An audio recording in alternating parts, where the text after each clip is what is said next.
So ang ating pag-uusapan sa video ito is ito pa ring issue ng West Philippine Sea. Kasi nung mga nakarang araw is talagang painit na talaga ng painit yung issue ng West Philippine Sea at meron nang pahayag itong iba't ibang mga bansa kung saan is kinukundina nila yung panghimasok at pambubuli ng China dyan sa issue ng West Philippine Sea. So kung ating matandaan mga kapolitika is binomba yung mga Philippine Coast Guard na magsasagawa ng resupply mission dito sa BRP Sierra Madre kasi yung pinakaayaw kasi ng China is i-repair yung BRP Sierra Madre na kung saan is bulok na barko na isinadsad dyan sa Ayungin Shoal. Now, sinabi dito sa isang live ni Harry Roque, sa video ni Harry Roque na pinost sa kanyang social media, na kung saan sinabi niya nung time pala ni Duterte is nire-repair rin itong BRP Sierra Madre kasi kung hindi ito ni-repair is matagal nang nabulok itong barkong ito at matagal nang sira at ibig sabihin nun wala na tayong naval station dyan sa Ayungin Shoal. So pinapa-repair daw ito ni Duterte pero hindi niya pinangalandakan at ang ginagawa lang ng Pilipinas is palihim or sikreto itong pagre-repair ng BRP Sierra Madre. Okay? At kung bakit natin to pinag-uusapan kasi in this past few days is lumalala na nga yung bangayan at hindi lang bangayan yung nangyari kundi physical na talaga itong ginagawa ng China na kung saan is nambubuga sila ng tubig sa ating mga kawawang Philippine Coast Guard dyan sa Ayungin Shoal at sa West Philippine Sea. At meron ding mga patutsada itong si former spokesperson Harry Roque kay Trillanes at kay Dilima. So ang sabi niya dito kay Trillanes is nung panahon niya daw yun yung time na nawala sa atin yung mga teritoryo dyan sa West Philippine Sea.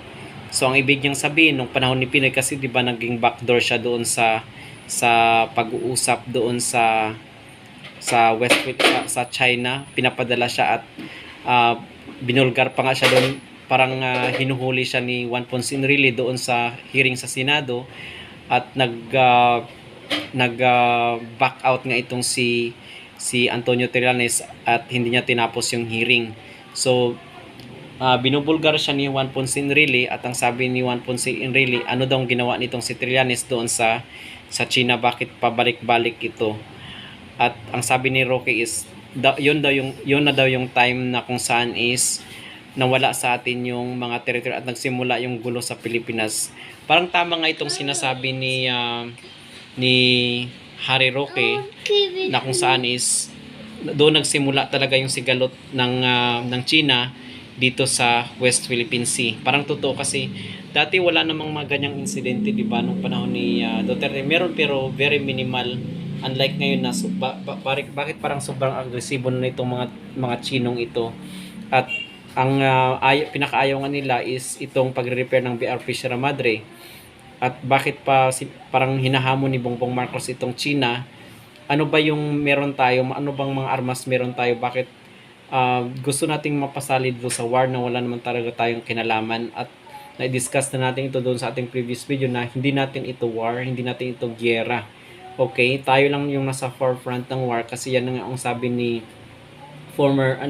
President Bongbong Marcos nung nag-speech sa Australia, tayo yung maging forefront ng war. Ibig sabihin yung mga bansa na sinasabi nagsusuporta sa atin, merong mga trilateral treaty is magre-rescue yan sila pero nasa likod lang yan sila. Tayo talaga yung nasa forefront ng war. Ibig sabihin tayo yung harap dyan sa China.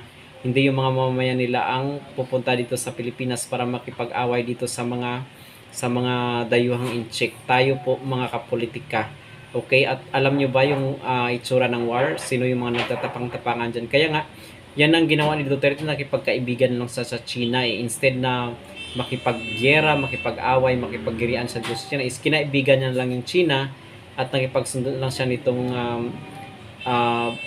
agreement, gentleman's agreement na tinatawag ni Roque. Naniniwala ako dito kasi ito yung isa sa mga reliable source itong si Roque kasi nga 'di ba friend at puro Duterte supporter talaga ito. Sa kumbaga at naging spokesperson pa, so ibig sabihin meron siyang mga alam na sikreto ng former administration na maya-maya is ibinubulgar nitong si Roque pag kinakailangan.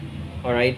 At ang sabi naman ni Roque is itong si Dilima, bakit daw sumasawsaw dito sa mga issue na wala naman siyang alam, kasi si Dilima pala is hindi niya pala specialization yung international law, kasi ang specialization ni Dilima is Commission on Election, mga kapolitika. So kumbaga, bakit siya nakikisali dito sa issue na kung saan is dapat manahimik na lang siya at mamuhay ng matiwasay kasi pinalaya na siya. At bakit pa siya nakikisali dito sa gulo na kung saan is wala siyang alam. So yun ang sabi ni Roque doon sa kanyang live. So yun lamang ang ating pag-usapan dito, mga kapolitika. Kayo, ano ang inyong masasabi sa lumalalang tensyon dito sa West Philippine Sea? Please comment down below. Huwag kalimutang mag-like at mag-subscribe dito sa ating YouTube channel.